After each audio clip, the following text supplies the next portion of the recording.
let's get it started. All right.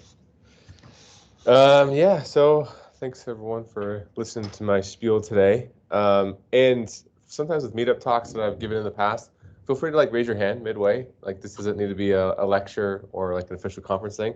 I gave a talk a month ago, and people in the crowd. Wait, is the microphone on? Yeah. Well, on the Teams. I think I turned it on. Let me make sure, just in case. Okay, yeah, it is. Good. Yeah, if you have a question as I'm going through this, please just stop me and ask. Great. Sounds like it's working. And if I don't know the answer, I'll say I don't know, and we'll figure it out later. But definitely welcome any kind of conversational things. We're all learning together. So, yeah, my name's Tyler.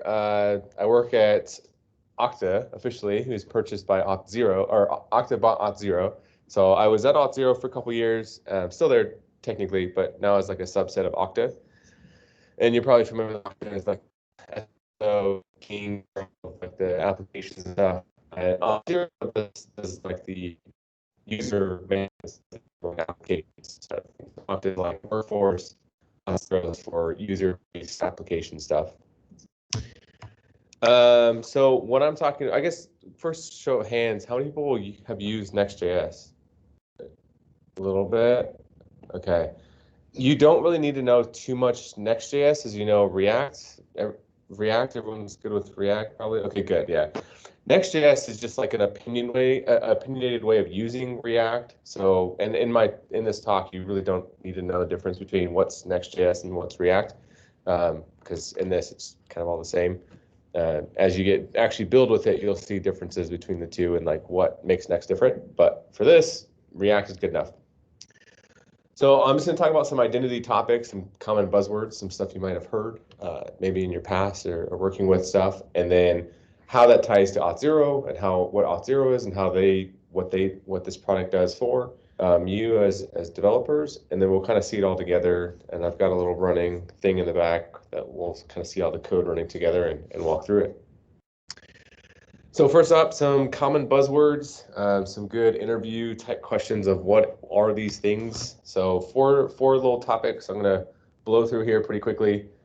The first one is digital identity, and then we'll talk about the two things here, authentication and authorization. And then what are JWTs, also called JOTs. So the first thing is a digital identity. So this is where an application keeps track of users, and it's what attributes are tied to a user on your application. So that would be like name, address, credit card, date of birth, that kind of stuff. And these attributes are tied to a user. So if you're a backend person, you've got a user table, maybe you have their name, their email. Each row, if you're doing a relational database, each one of those rows is that digital identity for a user. And we'll see here in a second that this digital identity comes from some type of onboarding process in the identity flow. So in this case, Auth0, what's offered through this is this sign-in page. So authentication is the process of verifying who a user is when they access your application. So this is the push notifications, the texting, the email code, password, you gotta go and copy back and forth. Authentication is figuring out who they are. Because once you know who they are and they've authenticated, then there's this other A word here called authorization. And this happens on your server. So this is the process of figuring out what a user has access to. So, and this is for your API, do they respond back with admin information or just a user information? Maybe they're a list, like a view only type user. This is where the authorization comes into play of what do they have access to. And all of this magic is kind of tied together with JSON Web Tokens, the most commonly used mechanism of passing around data between authenticating and authorizing users as they work on your site and do stuff on your site. And this JWT JSON Web Token looks like this. So that left side over there. You probably have seen this before. If you haven't worked with it, maybe you worked on a dev team and they're in charge of the sign-in process and issuing tokens and that stuff. JSON Web Tokens are broken down in 3 parts. You'll see the red, this magenta color, purple, and then the blue at the bottom. JSON Web Tokens are a way of carrying data between your client and your server. This information here in the payload, you can modify. So right now it just has three things: name, sub, and an IAT.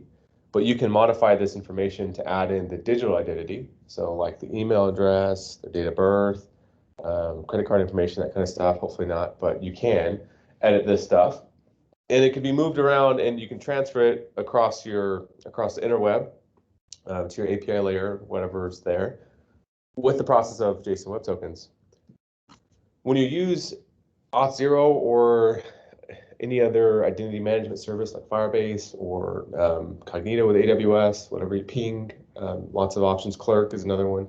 You'll typically get two types of tokens that come back to your application after somebody authenticates. So after someone goes into your app, clicks and log in, they give in their email or user identifier or something, that ends up issuing, the server will send you back two types of tokens. One's an ID token, and that's going to have the information that I was talking about on this, their digital identity, so name, email address, that kind of stuff. And then there's an access token, which is still a JWT, but that's going to be used for your API layer. So it's going to be sent from your client to your server, and on your API layer, it's going to figure out what they have access to. So two types of tokens. I've seen a lot of applications that kind of merge those together, not recommended because they're two different purposes. Access token is going to define permissions on it, and IDs mostly for the client side, just to show information about a user. So a little recap: authentication. Authentication is a sign-in, and that gives you your ID token and access token. Then on the authorization side, it's your server, and you can get resources from your server. And all this stuff can be signed, sealed, and delivered with accuracy. If JOTs ever get hacked or modified by somebody that you didn't do, like a hacker of some kind, the signature of that JOT is invalid. And so your server and your client will know if it's not the way it's supposed to be because they're signed a certain way. And that's this blue part down here. And that's a whole other subject for another day. But this signature verifies what is in this payload.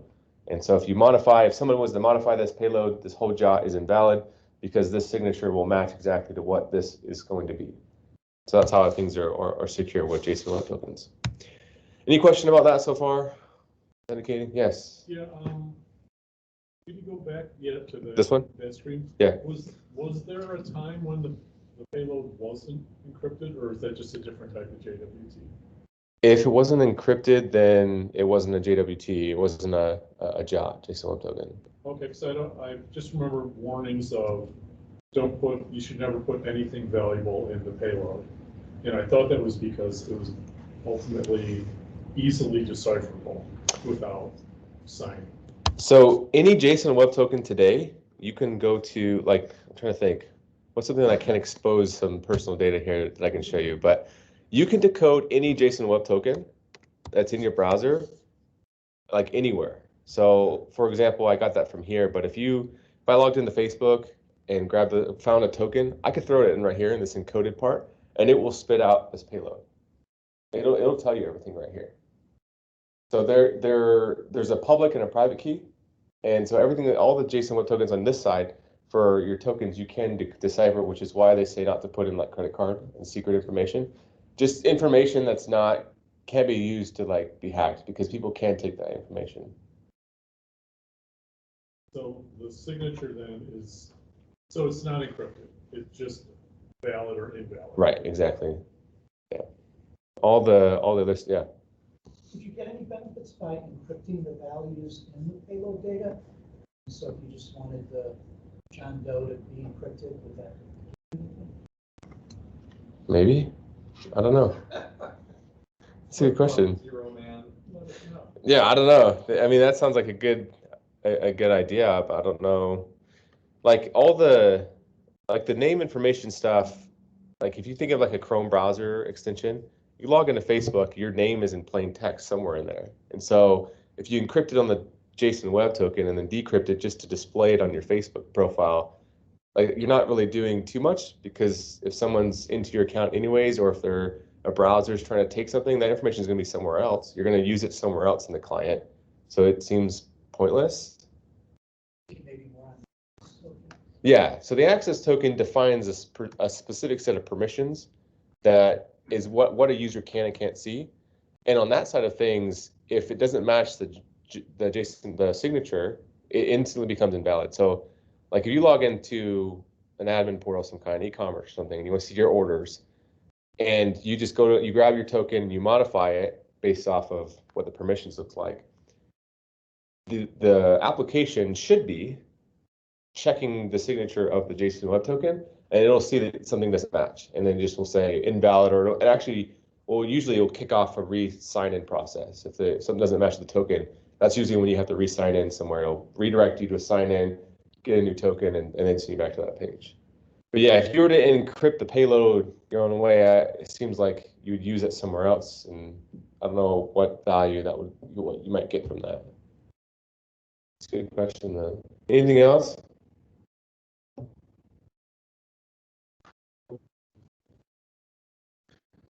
And we're going to see a NextJS server too, and I can kind of show you what that can and what it looks like. And you can see that we'll decode it together.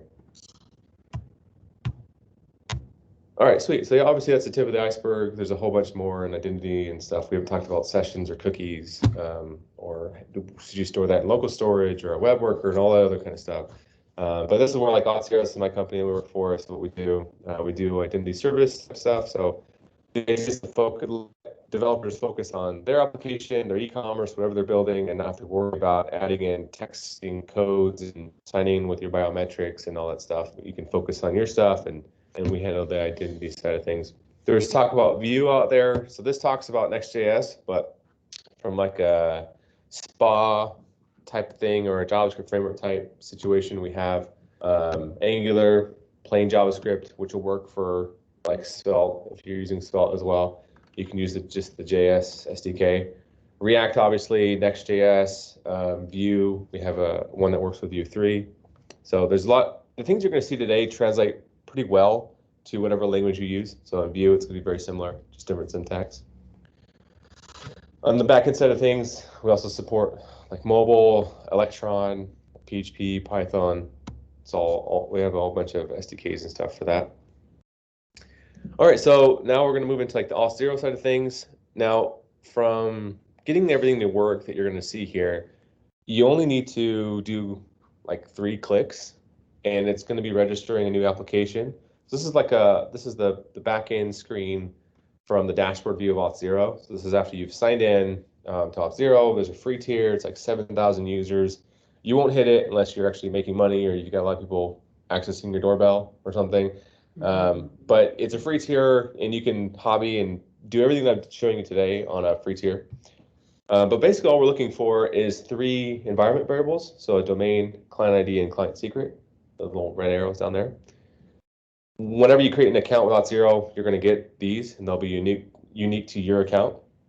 And then once you take those in your Next.js app, your React app, your Vue app, you got to throw in those environment variables to your application. So you've got your secret, client ID, client secret, URL, which you're going to hit, and then whatever local host you're running as well locally. You have to install the SDK, so pretty simple for us JavaScript folks.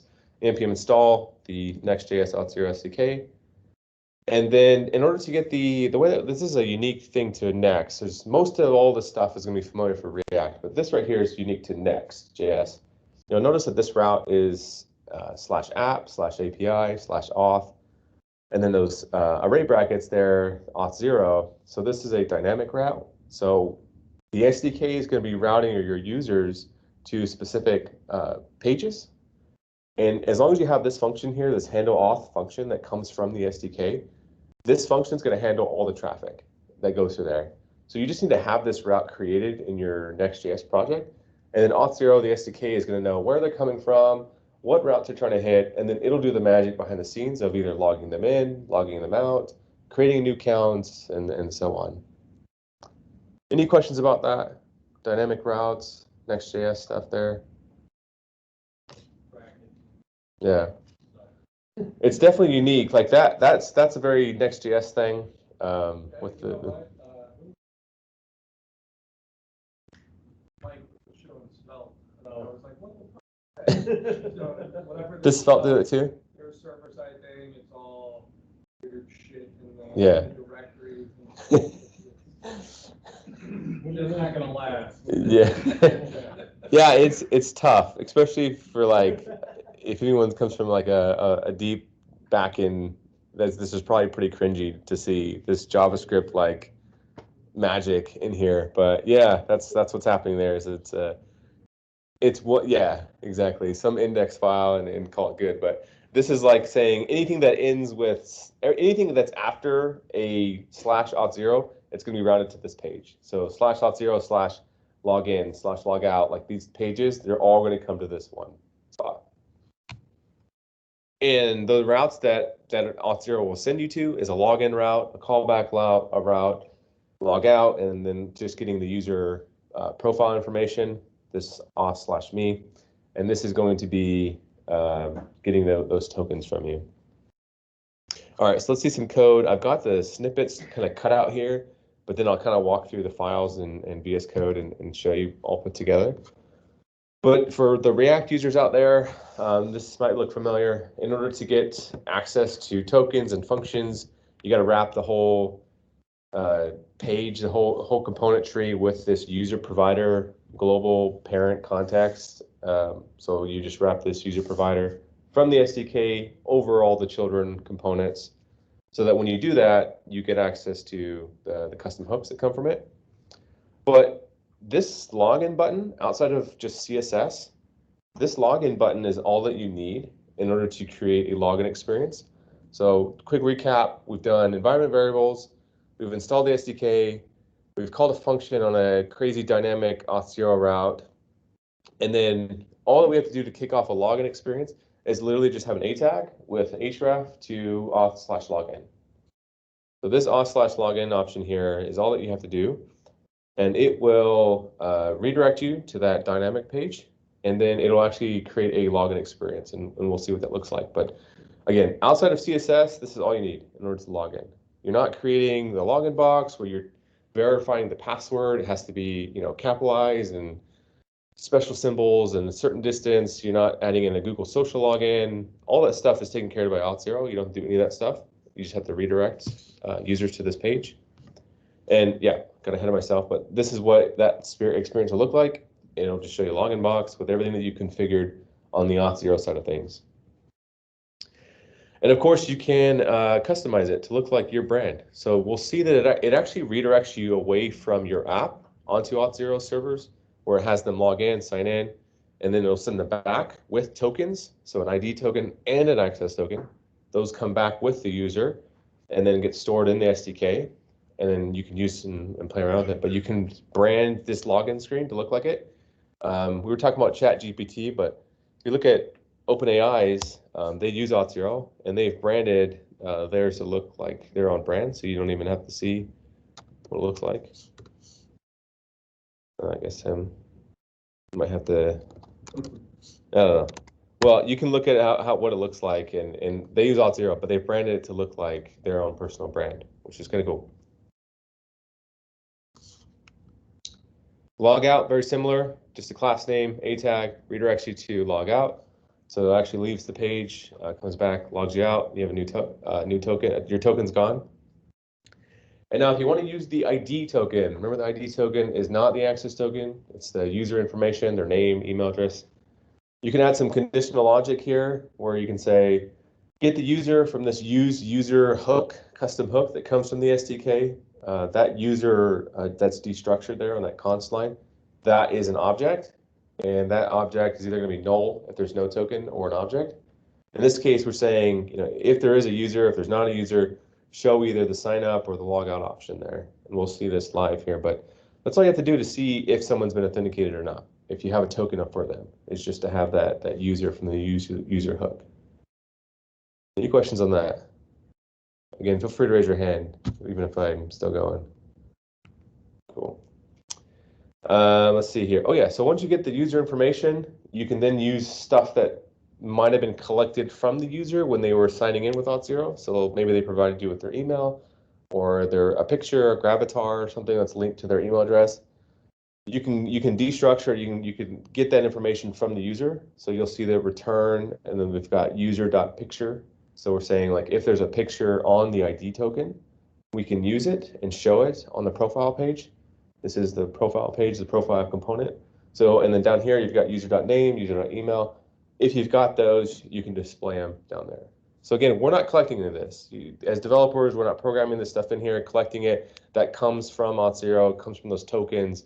You don't even have to destructure or decode it or encode it. That's happening for you. It provides you the ID tokens and stuff. Now, these were client-side rendered React components. NextJS, this is another NextJS specific thing. NextJS had an update recently, like 6 months ago, where now by default, all pages are server-side rendered React components. And so in this case, you can't get that token like you would, because this is now on the server and not on the client. But there's this way to the user that's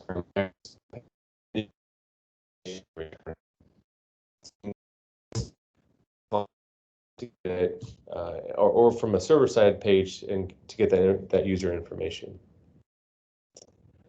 Now, if you want to protect certain pages, let's say that your app is e-commerce and you don't want to show orders URL or something unless they've signed in, you can use middleware, which is I guess a third thing now. NextJS is a middleware for every page that gets rendered. You can have specific things fire before that page renders. So in this case, you can say for /protected/admin, I want to make sure that they're authenticated first before they actually hit those pages. And so there's this with middleware auth required function that comes from NextJS, or from the Auth0 SDK. And then if you don't want to use middleware, another option for server-side rendered pages, there's this with page auth required option here. So that comes from the SDK. You wrap your entire component around it, and it'll make sure you can't hit the profile page, in this case, unless the user's been authenticated. And if a user tries to hit it, so they manually type it in to the URL, this code will run and it'll kick them over to sign in. It'll kick them over to the login experience. So you don't have to do that here. It'll automatically send them to the login experience. And then finally, before we see it, here's the access token. So this is for the API level, right? To get the resources. You can get the access token. It's a function, comes from the SDK. And then here you can pull out, you can destructure the access token. This is the JWT. It'll come from this function of get access token. And then whether you're using like Axios or just plain fetch, whatever you got, you can throw that access token right onto the headers, the authorization header, and send it onto your backend. Now I could do a talk on how to configure the API layer so that your own API layer works. So if you have like your own custom Rails or .NET API level, how can you get that your backend to work with the access token that it's going to get from the front end? You can set that all up. It's kind of a similar experience that I showed you on the dashboard, but you just register an API now, and you can get those two to match up and connect. All right, let's see it all together and see how it's working. Authentication, authorization, JOTs, all that stuff. And I'll come back to this, but this is a link to all the code that I'm showing you. So if you want to dive into the code and get into that, we'll come back to this, and you can QR code to that link. Yeah. Do it. What is awesome? Like everything I'm seeing, this is awesome. It's very clean. Yeah. Wonderful. So I'm like, well, you can kind of do that with like passport or a bunch of other different things. Yeah, you'd have to set it all up yourself, but it's not that complicated. What do they actually? How do they make their money? Who's paying them? Yeah. Well, I mentioned ChatGPT, like OpenAI. They work a lot towards the enterprise level stuff. Like it's pretty easy to salt and hash your passwords, put it in your database, right? And that's what a lot of people do. I think that's like the majority of startup, maybe like small.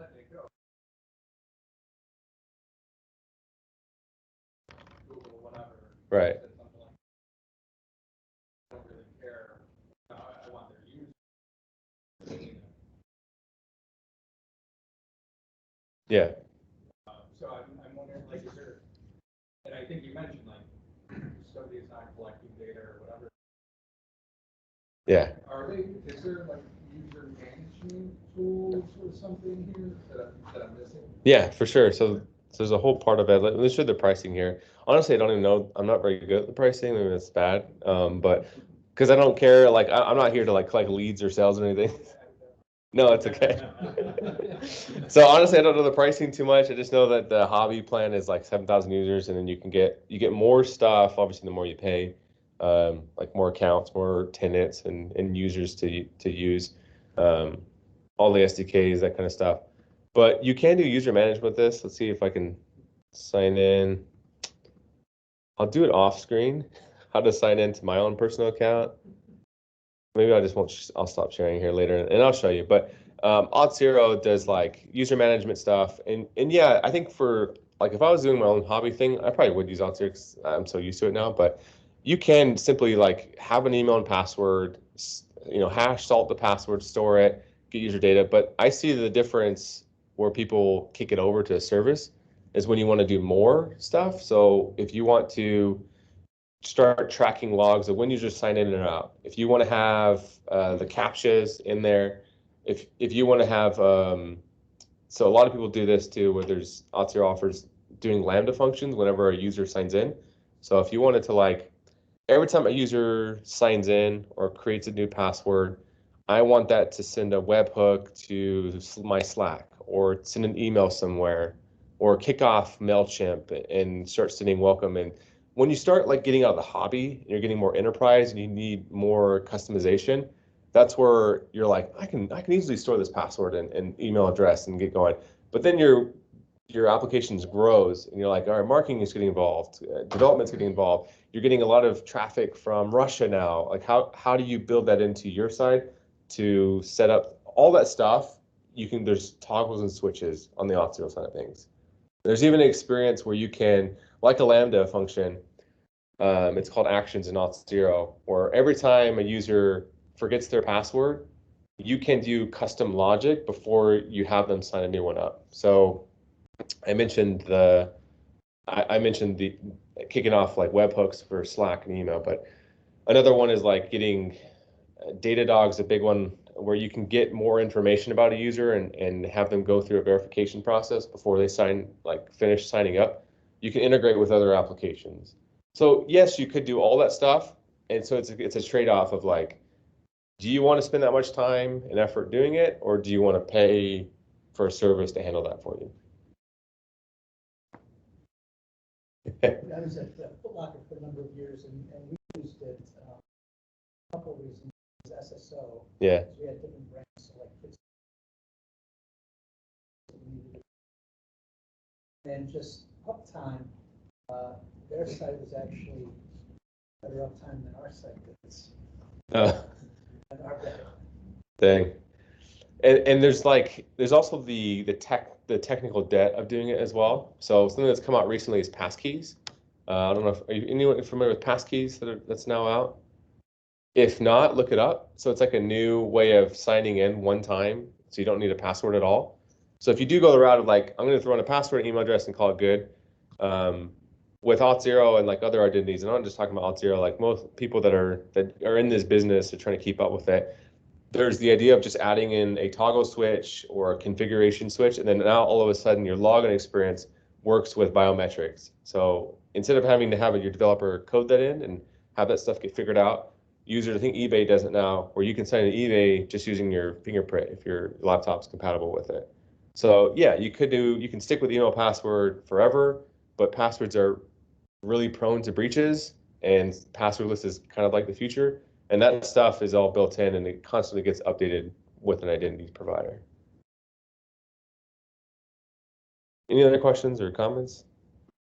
No? Cool. Oh, yes. It's kind of a esoteric question, because I use Auth0 from the side project I've worked on for 5 years now here, or however long. You want to show it real quick? No. Well, one of the things that maybe it's not an issue anymore is if I log in with Facebook, yeah, it doesn't give me the same user as if I logged in email password. I don't know that Oh. they're both me. You know, the token you get back says, oh, match Auth0 : big long GUID. That's a different user. Yeah, that, Video. Yeah, so this is something that we have, I don't know, you said 5 years ago? Yeah, it probably wasn't in the product 5 years ago, but it is in there today. It's called user account linking. So this is where, like you're saying, so if I sign in using my GitHub account and then I like a year later access the app and I'm like, what did I use? Let's just try Gmail. And you log into Gmail and then you want to make sure that the application knows that my GitHub is the same as my Facebook person or Gmail person. Yeah, Auth0 has this way of user account linking. So you can, it's a feature, I think it's in the pricing, it's in one of the pricing tiers, but it'll kind of fuzzy match and it'll look at the email addresses and the names and stuff. And it can say, okay, this looks like are you the same person with this GitHub account? And that pops up in the experience of the user. So it's just a toggle switch. It's an option that you can do. That was 5 years ago. It's been around for a little while. So yeah, just look at this user account linking.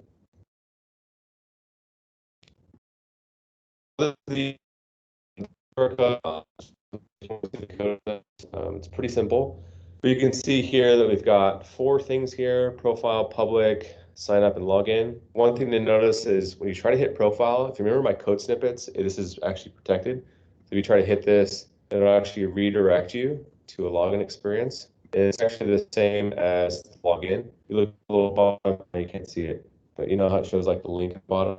So it's actually linking to /API/auth, that dynamic route, and then /login. You click it, it has you go off and sign in. I've already created a user, so I'll show you what that looks like. But you notice that we're no longer a localhost now, right? This experience is hosted by Auth0. It handles all the stuff here. You can continue with Google. You can toggle on features like GitHub, Facebook, and it's all just built in.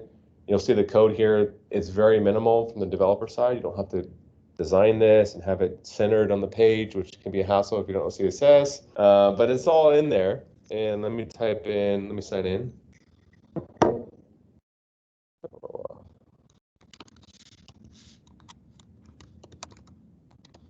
This is not my real email address, so feel free to email it. You're not messing with me at all. Whoever is Tyler at Gmail is getting a lot of these emails. But you'll notice a couple things here. So now profile page is accessible. So we're on profile now. This information, this object, this is my ID token. So this is my JWT. It's been decoded. We can find it in our local storage developer Chrome tools here. And I can throw it back up into this jot.io page. And you'll see everything that's showing here will appear here in this payload option. So Auth0 sent that back, and we'll look at the code for this, but all it's doing, I think it's like a JSON.stringify and like printing it to the page here. But this is exactly what's in my ID token. It's got my name, nickname. It just kind of guesses that from my email address. If I have a Gravatar image, I have no idea what that is, but it goes to Gravatar and matches the email address that's signed in to your Gravatar email, and like it gives you some information if it's verified or not.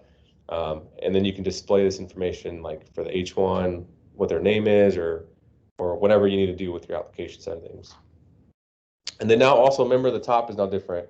We've got a protected page that now appears. We've got a logout page, logout button, the sign in, sign up, all that stuff's gone. And the code is still pretty simple. That's for everything that you see here outside of the CSS, which is probably the largest amount of code on here because it's somewhat pretty. Most of the React Next.js stuff is pretty minimal here. So all that we have is the SDK. It's been installed. On the layout side of things, we've got the user provider. It's wrapped over all of the children component. Let me zoom in. There we go. That's better.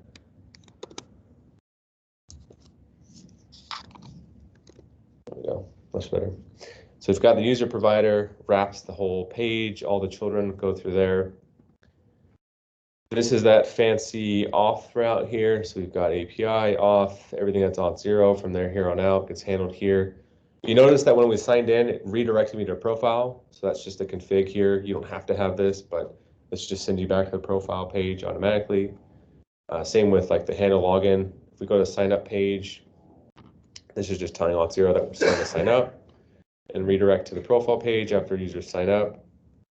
For the nav bar, again, like everything you see on this page here, like there's a lot of CSS, but it's literally just this from React. So we have this user ID. This is the ID token that we're getting out, that we're stringifying and printing to the page.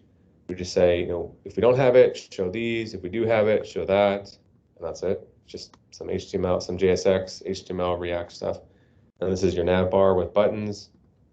Login is just like I said, outside of CSS, you're just sending someone to that link, that API auth0/login link. Profile page, this is that profile page. It's got this, which is why we couldn't hit it without signing in first. So because we signed in, we can now see it. But if I was to remove this, you could see it, but it would probably fail because there's no user information, so it wouldn't show anything. But this is how we can make sure that that page, that user signed in. You don't have to do any like use effects and say, all right, on the use effect, when the component mounts, or you know, is there a token in local storage? And if not, then redirect, like all that stuff's kind of extracted away. Similar with the middleware, if you want to use this with page auth required, you can just, this is a NextJS thing, you can use middleware, which fires at the root level at all pages. So you can say, if it's this stuff, then make sure that auth is required for those pages. And then finally, this page, this profile page, NextJS, unless you say it's not, it's going to assume it's a server-side rendered React component here. So you can't tell it, but the fact that you don't say it's not, it's going to be, and that's NextJS only, not React thing. That's again NextJS only. But in order to get this user information stuff, because this is now rendering on the server, you have to call this use profile data, which is I just extracted away to make it simpler. It's getting this user ID, this user token information from the session, which lives on the server and not in the client side. It's not working with that JSON web token. And that's it. You have, oh, I guess I never showed, I might have closed it. Oh no, it's here. So this code snippet here, all that we're doing is just JSON stringifying this user. And this user here is simply just this here. And it's a JSON web token. It's been decoded. And this is, it gives you a simple JSON web token. So you can see how it's in JSON, but you can use it like an object here and display the information. And that's it. So you can log out, and it's pretty simple. From this kind, you can focus on whatever you want to build and get going on it. This is the link if you want to see that code. Feel free to QR code it and look at everything I did. It's nothing too crazy, but you can go there if you want. And that's all I have. Any questions or anything else? Yeah. So I'm just, I think I'm just on the sign up part of it. Or I guess on the login, so you can have the sign in Google, one that's not, but then is it Auth0 as a service, or is it putting in the NextJS, like in the library that, like it's setting up like a return URL and which information you want to capture? There's some settings you have to do to tell Google, like, this is what I'm up to, and also, like, hey, can you, when you come back, can you bring back some of this other information they sent your way? You know, Yeah. Yeah, I do know what you mean. So like using Google to sign up, that is not, that's free. Like you can, Google provides that for you. You have to go through the Google console. Same thing with Facebook, GitHub. They're all, it's all free stuff. But you just have to go through the Google console, get some tokens and variables and that kind of stuff. But that's being handled, the Auth0 is acting as like the service of that. It's facilitating that for you. So you can, like if you're doing your own thing, you can go to the Google console, get some variables, set up an application in Google console. It gives you like some token, or it gives you like a secret or an API key or something. And then you can just use that. I think there's an NPM package as well. But if you use Auth0, that is facilitated through Auth0. So Auth0 handles that on your behalf. You still do have to go to Google console and get a client secret or whatever, but you put that in the Auth0 dashboard. Yeah, and then Auth0 handles that for you. Same thing with Facebook and everything else. You have to register your company, your domain with these providers, and then Auth0 facilitates it. Well, a nice feature I took advantage of in Auth0 is you can have it collect other data during the login. Yeah. Like, because like user first and last name isn't necessarily registered like we saw on the payload you got back. Right. But I wanted to, yeah.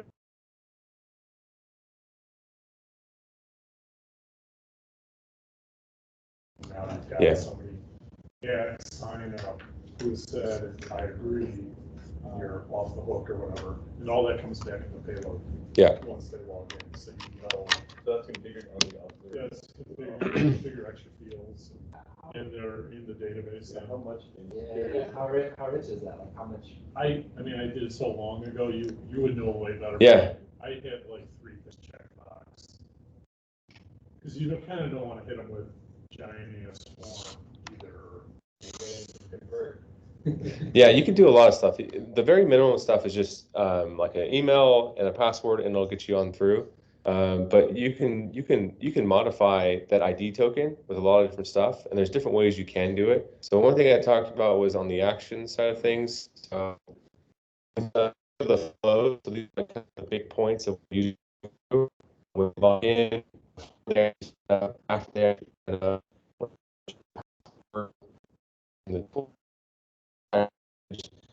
let's say that when they're logging up or when they're signing in, you can create a new action. Let's see.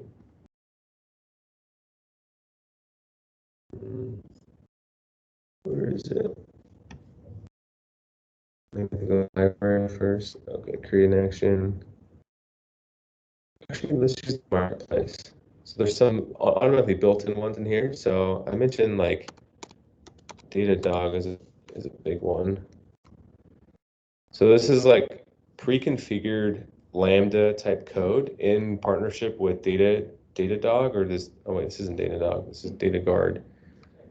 It seems like it's similar, but you can set. Let's just see what this looks like.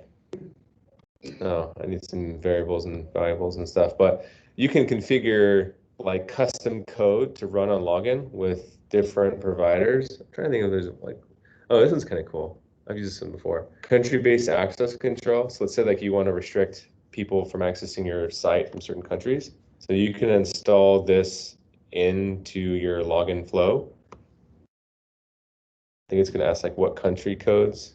So like if they're coming from the US, Canada, or Mexico, to block them. We can actually try it again. So we've got this country-based access thing in here. Let's see if I can go back to the login flow. Yeah, you can drag and drop this one here, and then you can kind of like stack multiple custom actions here. So we've got this start, complete, login flow here. This is a live demoing, so let's see if it works.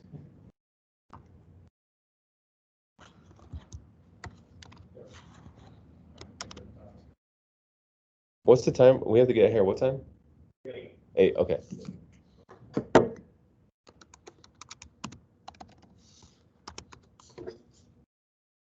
Oh. No, I lost internet, I think, actually. I don't think it's... It says error, access denied. Yeah, Maybe that is right. No, it usually says... Yeah, it usually gives you... Yeah, it does say error. Yeah, it usually has like a pretty screen. Did I lose internet? No, I do have internet. All right, so this is the problem with live demoing. Usually it has like a pretty screen, and it'll say like you've been denied. But yeah, it looks like it... usually has like a box, and it'll say like I don't know. It's prettier than this. It doesn't look like you lost the internet kind of thing. But I mean, as you can see, yeah, it does say access denied in the error there, accident. But usually it's prettier. This is interesting. I'm gonna take it back to see if I. But the point of the flow, the point that I'm saying here is like you can. It looks like it's working, yeah. But this page isn't what I would expect it. I've done it with just React before, and it's prettier looking. Like it says it nicer than it looks than from it like showing it broken. And sometimes it'll redirect you back to your home page. It'll say like go back to home or something. So it's interesting. But going back to like the profiling thing, you can write all that you want in here. So this is just a node code sample that you can create a custom action, and it can ask you for certain things like your name, email address, and then you can modify the ID token that gets returned to your application, and then you can display it all in there.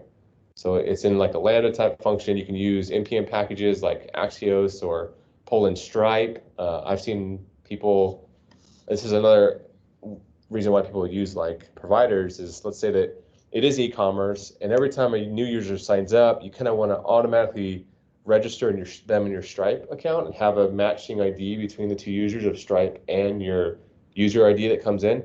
You can write a custom Lambda code that says after they've done, there was a flow for post-user registration.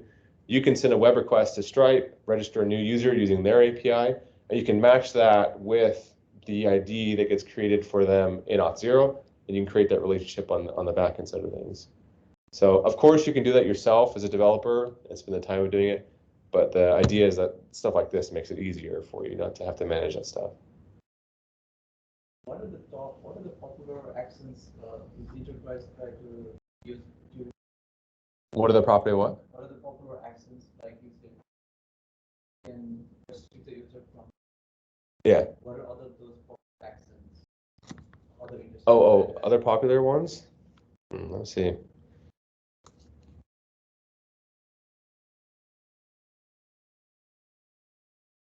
Yeah, that would be cool.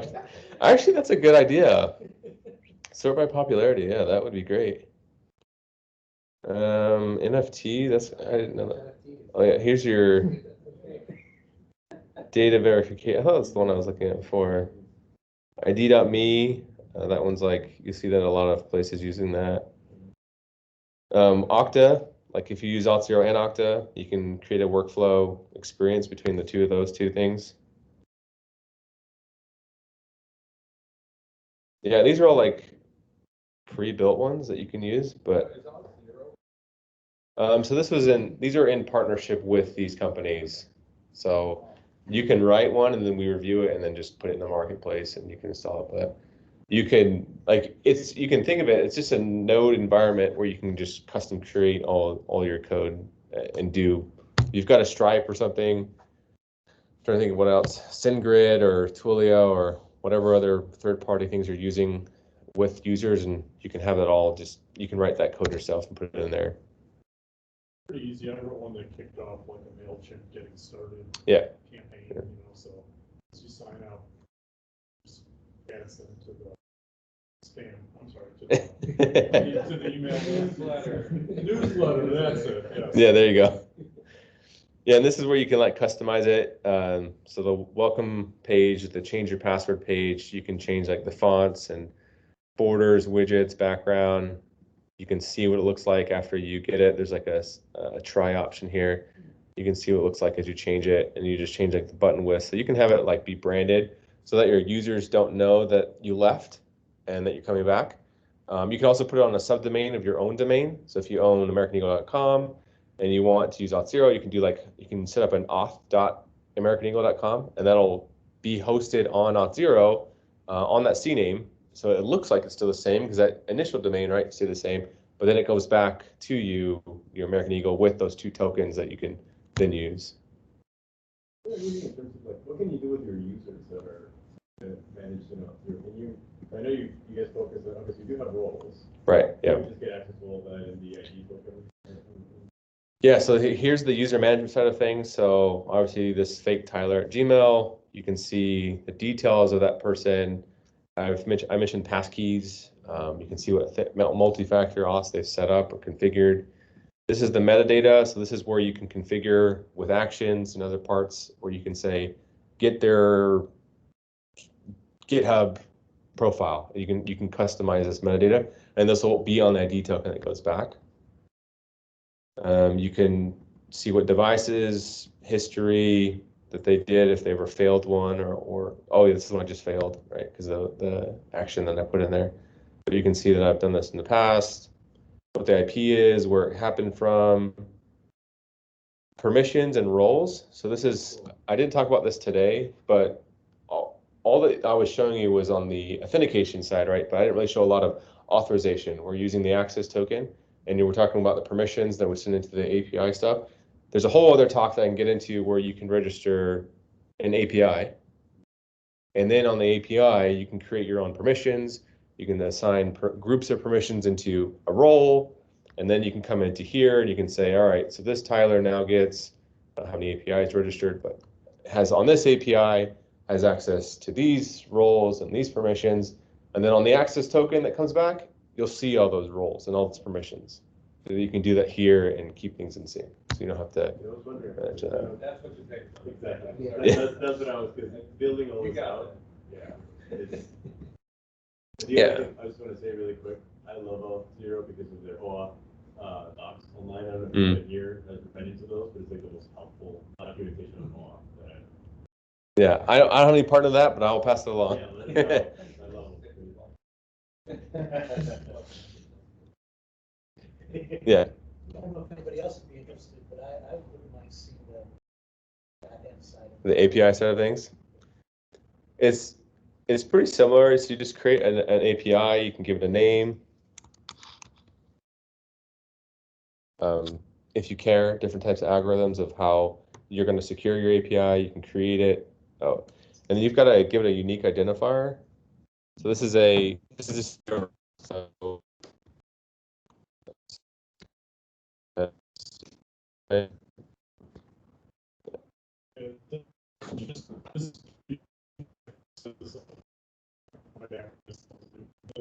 okay. It is just a string. Yeah, that is confusing. So you're like, it doesn't have to match your domain. Right. But it probably helps your brain. Yeah, once you register an API, we try to make it easier. So all that I did today was in the application side of things, and I'll come back really quick, but all that I did I already did this beforehand, but to get those values, I created this NextJS app thing, and those environment variables I just grabbed from this screen in here that loads. Yeah. So there's a domain, client ID, and secret. And it's very similar with the API side of things. With this new API, there's a little bit of like a quick start guide that you can do whether you're in Node, C# or PHP. And this is where you can, using your access token on the backend side of things, you can verify that access token, make sure that it's functional. Step 3 is obviously defining permissions. So there's a permission side of thing here. This is where you can create your own custom permissions. So if you're like an admin, if you want to like update, I don't know, what do admins do? Delete users or add new products to e-commerce sites. You can have like create : product, and you can give a description here.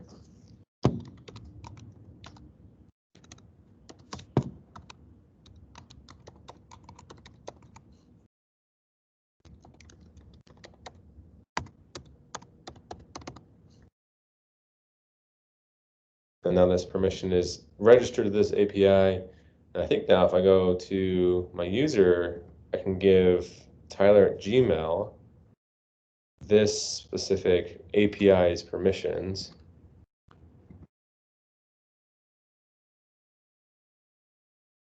Okay, so it's telling me that I'm only giving this Tyler a permission and not a role. Ideally, you give that permission to a role, which I did. I got ahead of myself here, but you can give Tyler this permission. And now on the access token, you'll see that it'll have a new like permissions thing that'll appear in the payload. It'll have like a permissions, and then it'll have like an array, and it'll have create, or what I say, create product, or whatever I said, and that'll appear in here.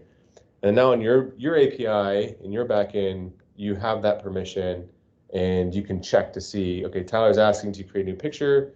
Let's check the access token, decode it. He's got the right permission, and allow them to do that.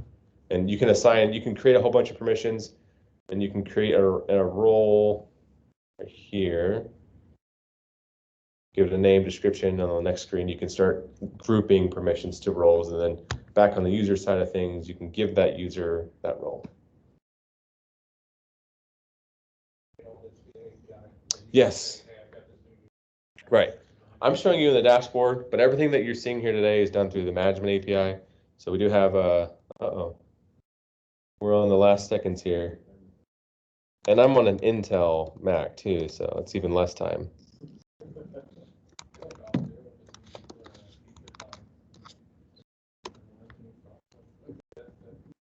Yeah, actually features right, that's true.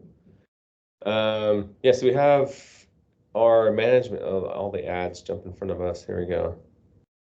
So we do have a management API. So everything that you're seeing me do to the dashboard, if you're a terminal person or you're a backend person and you don't want to configure Tyler at Gmail to have this permission on this API, everything you can do through the API, you got to read through the docs and get tokens and whatnot, but you can set users to that. Oh, and we also have a CLI tool too. So we have an Auth0 CLI tool. You can display a tenant, you can display users, and you can assign roles to permissions, delete users, add users, either through the CLI or through the API as well. This might be a case, correct me if I'm wrong, use one of the actions that automatically, someone signs up, they automatically get. You can't do that in your action. Regular user. I should be paying you for the promotions, but yeah, you can actually. And when a user signs up, if you want to give everybody that ever signs up the create product permission, you can do that. And you can automatically assign, update the access token in an action that automatically gives that to them. And then it obviously will flow through to, or you can give them a role. They sign up, you can automatically give them the new user role or unverified role, whatever you want to do. That all gets automated through that process.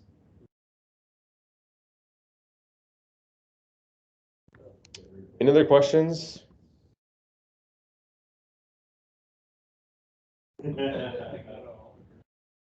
Yeah, true.